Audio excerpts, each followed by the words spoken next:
about 10 minutes, and I will try to stick with the time given. So what is climate change and how agriculture is playing the role? So agriculture, we are using water, we are pumping the water, and it's the water users all over the world is about more than 2 billion. And it is critical for the global food security that how we pump the water and how we use these groundwater resources and the surface water resources for the agriculture purpose. Talking about the agriculture in general, so why we need the precision agriculture?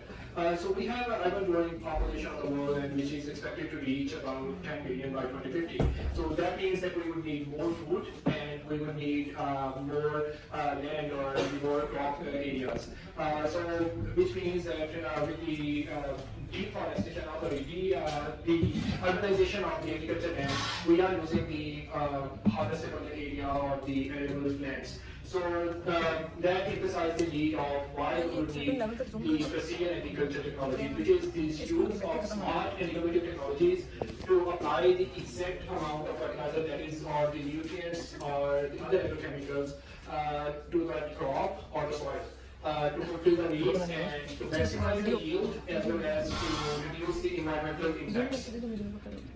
So talking about Pakistan a little bit, Pakistan has about 70% GDP, sorry, 75% of the people that are directly linked with the agriculture industry, and we have the largest agriculture land irrigation system of the world. And but since the last few years, due to the climate change and other geopolitical issues, we are losing water resources, valuable water resources. That means that we are losing the irrigated water resources. So we need to move on and apply the water according to the needs of the plant. So we need to move from the flood irrigation to the high efficiency irrigation systems. And when we talk about the opportunities in Pakistan, so still about more than 90% of the population is still dependent on the traditional agriculture practices. So that arises the opportunities that with the implementation of the site-specific nutrient management, the irrigation, smart irrigation systems, the smart sprayers, and the precision harvesting, we can enhance the yield, but at the yield as well as we can reduce these agrochemicals which are importing and losing the foreign exchange. So these are some of the components of smart farming system. I will just go through briefly from the soil to the irrigation and the sprayer and also to the decision support system. So considering the climate change, the most important, the main emphasis of this talk would be more on the smart irrigation and the decision support system. So talking about the high efficiency irrigation systems, as I was talking earlier about the flood irrigation systems, that we have the largest canal system. But now, with the introduction of high efficiency irrigation system, we can adapt these technologies, which includes the drip irrigation system, the overhead sprinkler irrigation system, and the central pivot system. So these technologies would conserve the water and it will apply the water according to the need of the crop. And when, so this is the high efficiency irrigation system. When we talk about the IoT farming or the smart farming, so we we place the sensors in the field, we collect the data from those sensors, and we process these data using the computers and also the other controllers, and we send the signals and we control the irrigation according to the requirement of the crop. This is a basic conceptual diagram. It's not that scary than it looks right now, but we have the, if you look at the top here, we have the soil sensors and other sensor data that is going into big data multi-source, and that feeds into the AI data analytics that we are using, and that directly linked with the decision support system. So based on this decision support system, we can devise the policies and we can implement the climate change that is happening, that is a reality now, that we can decide that when and where and how much nutrients need to be applied to a certain farming system.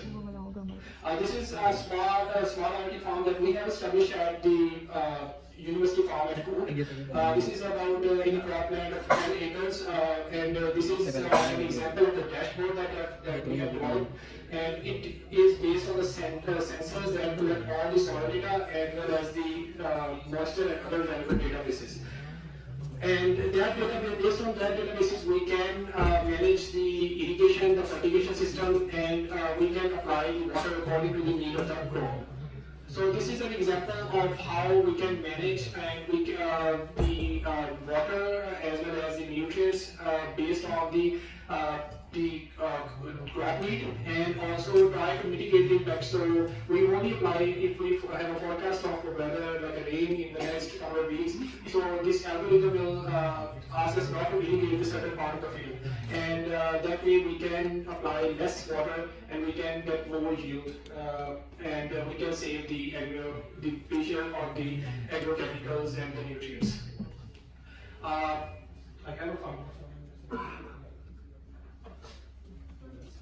So the one of the studies that I want to talk about is the crop rotation scenario. So this was a study conducted in the one of the Upper Park Hill College in Canada, Ontario. So this was a crop rotation study. So the other thing that we, in a crop modeling system, we look at the crop rotation scenarios and see how it impacts the crop productivity or the overall land quality as well as the groundwater quality.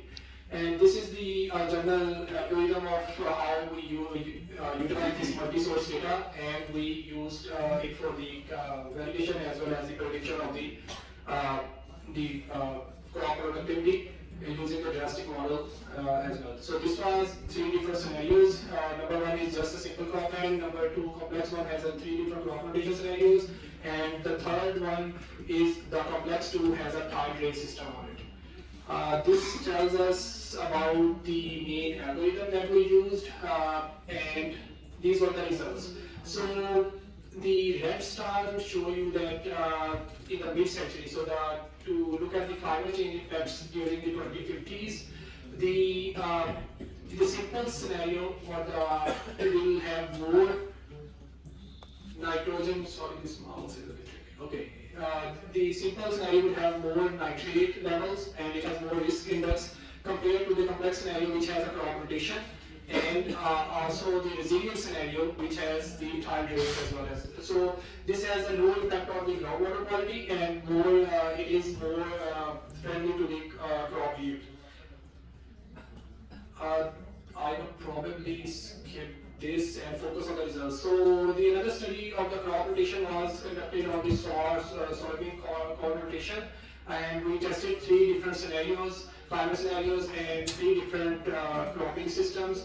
And the results indicated that the nitrogen concentrations were significantly lower in the crop rotation scenarios, or we call it best management practices scenarios, and that tells us that how we can use the crop rotation for the better crop productivity as well as to improve the groundwater quality. Then talking about the precision ag. So this is about we covered the crop production and the crop rotation. But talking about the machinery, so this is an example of smart sprayer that we have developed at the center here, and it applies the agrochemicals or the pesticide whenever it detects the plants. So this is an example of it, that if it is detecting a tree, it will only apply the spray over on those tree. And we have tested successfully in the corn farm, and we have been demonstrating this technology all across Punjab. This is one of This is another technology when we talk about the precision ag is the image processing technologies, which can, so if we can identify the weeds and we can kill the weeds, so we would need less agrochemicals, and we can target these weed areas to save the environment as well. Unfortunately, the videos were not played, but that shows us the targeted weed areas. This is the auto-steering technology. We have tested this technology in the field, and the results suggest that we can save about, we can increase the wheat yield from 6 to 8% in the 2 consecutive trials. That tells us that if we sow the crop in a straight line, and it can control the air movement, and it can also reduce the irrigation requirement because the water won't take much to reach the end of the crop. Oh, yeah. Okay, I think I will finish my slide here then.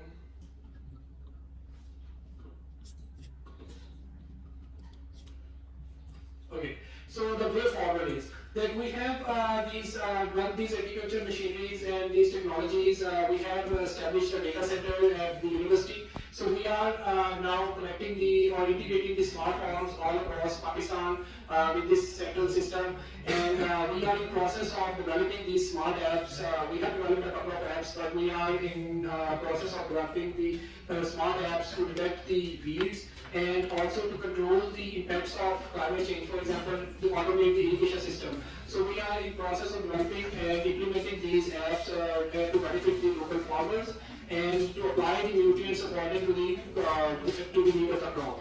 The future scenario would be to implement these technologies, and the biggest challenge is the initial investment that requires to adopt these precision agriculture technologies. One of the other speakers are also talking about it. So we have a service provider model that we would like the service provider or the industry to adopt. If they want to adapt the precision agriculture technologies or these smart technologies. The prime example is a laser land labor that have been adopted throughout Punjab, and there is like 1 or 2 laser land laborers in the village and that have been using to level the field. So we can, or the service provider at the local level can buy these technologies, and then they can, the small farmers can get benefit out of it. So I will close my talk, and I will be happy to answer any of the questions. Thank you very much.